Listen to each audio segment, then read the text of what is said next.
Good evening সকলকে। আমি পূর্ণিমা, কেমন আছো তোমরা সবাই বলো? আমার নতুন একটি ব্লগে তোমাদের ওয়েলকাম। এখন এই ব্লগটা শুরু করছি সন্ধ্যাবেলা থেকে। এখন যাবো বাবার বাড়িতে। অনেক দিন বাবার বাড়িতে যাওয়া হয় না, ছেলের পড়াশোনা খেলাধুলা থাকে, ওই জন্য বাবার বাড়িতে যাওয়া হয় না। তো এখন যাবো বাবার বাড়িতে।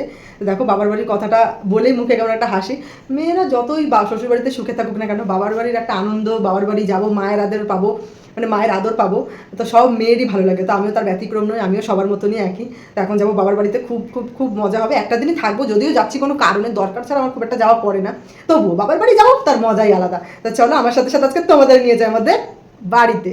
তো আমি হয়ে গেছি রেডি পুরোপুরি। এখন ছেলে গেছে পড়তে, ছেলে আসবে তারপরে যাব। এত সিম্পল কেন মানে বলতে পারো, এত সিম্পলভাবে কেন বাপের বাড়ি যাচ্ছ? এই গরমের মধ্যে একদম ইচ্ছা করছে না, বিভৎস গরম। তো ওই জন্য সাজতে বুঝতে কিছু ইচ্ছা করছে না, একটু লিপস্টিক কাজলে পরিনি। যদি আমার বাবার বাড়ি খুব একটা দূরে নয়, কাছেই। তো এখন ছেলে আসুক, ছেলে পরে আসলে তারপরে যাবো। তাই জন্য আমি চুড়িদারটা পরে নিয়েছি। আমার এবার একটা রিং লাইট কিনতে হবে, আমি যা দেখছি। মানে আগে আমি ভিডিও বানাই অনেক আগে থেকে, কিন্তু মানে এরকম যে রোজ রোজ ভিডিও দেবো এরকম টার্গেট নিয়ে কোনোদিনও বানাইনি, বা এরকম টার্গেট নিয়ে কোনোদিনও ফেসবুকটা চালাইনি। তো এখন ভালো লাগছে, তোমাদের ভালোবাসায় ভালো লাগছে। তো এখন ভাবছি একটা রিং লাইট কিনবো, এবার আমার একটা কেনা প্রয়োজন, তো একটা কিনবো। দেখি যে আমার ঘন্টু মামাবাড়ি যাওয়ার খুশিতে দৌড়াতে দৌড়াতে আসছে, তাড়াতাড়ি করে পড়ে যাবি পড়ে যাবি। আমাদের না আছে কোনো মামাবাড়ি, না আছে কোনো কিছু। যাই হোক মাসি বাড়ি একটা আছে, যদিও এখন আর যাওয়া হয় না মাসি বাড়িতে। এই যে এদের এদের পড়াশোনার জন্য যাওয়া হয় না, এদের পড়াশোনার জন্য যাওয়া হয় না। আমি কি করবো?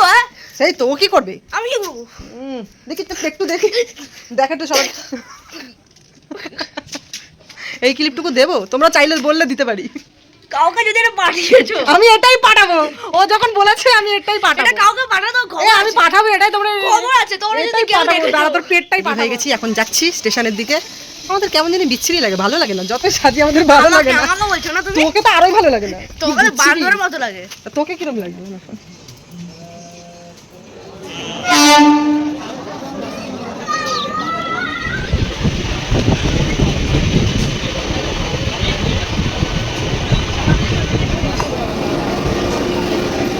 চলে এসছি বাড়ির দেশে। এই যে আমাদের বাড়ি। টাকা কখনো তো খরচা করতেই হয়।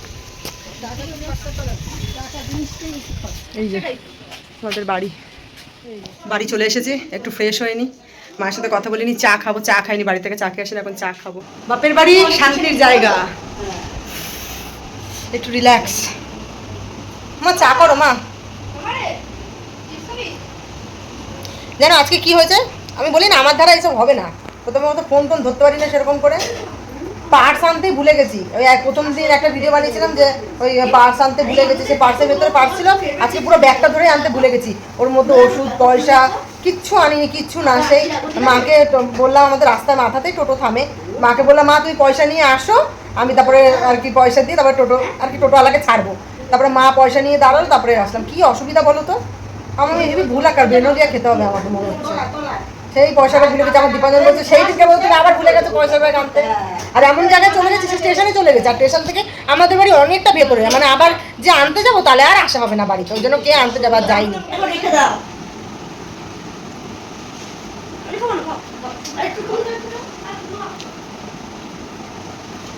বৌমা খেলেই আমার ছেলের শান্তি ঘটে।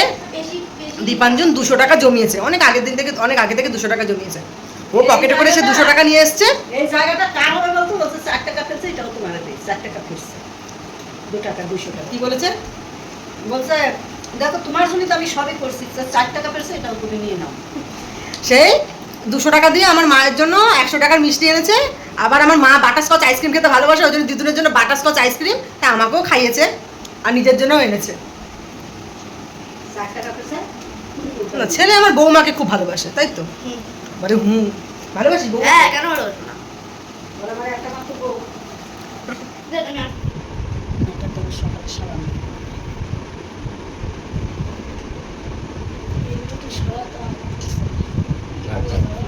খাওয়া দাওয়া সব কমপ্লিট। মা যতই বলবো না কেন তাও মাথায় তেল দিয়ে দেবে, এখন তেল দিয়ে দেবে। এখন ঘুমাবো। মাথায় তেল। তেল দিতে ভালো লাগে না। আমি ওখানে মার করে বসে আছি আমার। আর এই যে পুত্র আমার কোলে শুয়ে আছে। মার তুলে বসেছি, কি আনন্দ। এত চুল উঠে গেল না তো? চুল উঠে সব চলে যাচ্ছে মা। তা যাই হোক, ভিডিওটা এই পর্যন্তই রাখছি, ধরতে পারি না। তো যাই হোক, ভিডিওটা এই পর্যন্তই রাখছি। আমার ভিডিও যদি তোমাদের ভালো লেগে থাকে, সব দিনের মধ্যে আজও বলবো একটা লাইক, একটা কমেন্ট, একটা শেয়ার করে দিও। আর এটা subscribe সবাই ভালো থেকো, শুভরাত্রি সকলকে।